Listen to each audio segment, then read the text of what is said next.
meisten liebe ich das ja, wenn man aus fast nichts irgendwas ganz Niedliches macht.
Da hat mein Mann ganz geduldig alle meine Wünsche umgesetzt.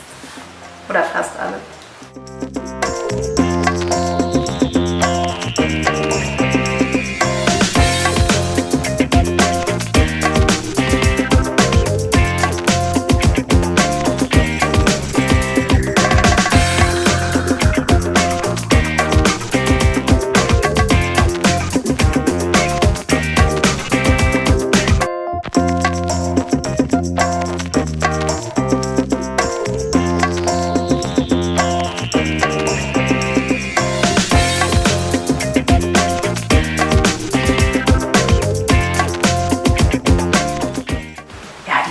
Küche ist das Haus, das Herz des Hauses, das Haus des Herzes.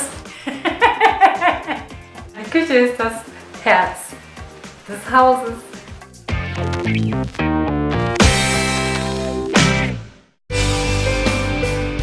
Das ist einfach total schön, wenn wir hier an der Theke, manchmal sitzen dann die Kinder hier und ich bin am Werkeln und man redet miteinander und es ist so eine ungezwungene Atmosphäre, das liebe ich einfach. Und das sind so die Momente, die das Leben bereichern.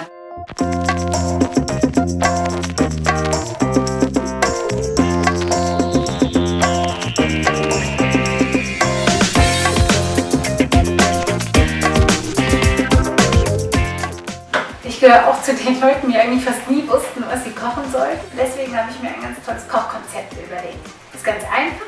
20 Rezepte, die je nach Jahreszeit immer wieder unterschiedlich variiert werden, so dass halt genug Abwechslung da ist und ganz viel Raffinesse durch die Zutaten und die Zusammenstellung, aber auch genug Routine entsteht, damit einem alles leicht von der Hand geht.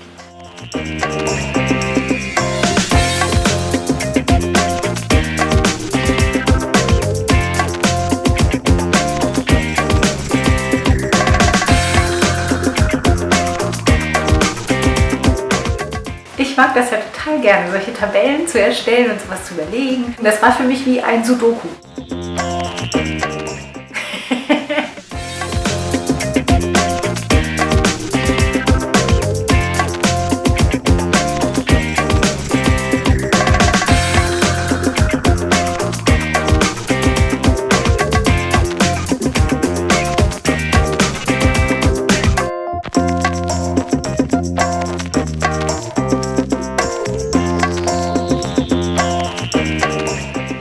Ich werde das auch jeden Tag benutzen.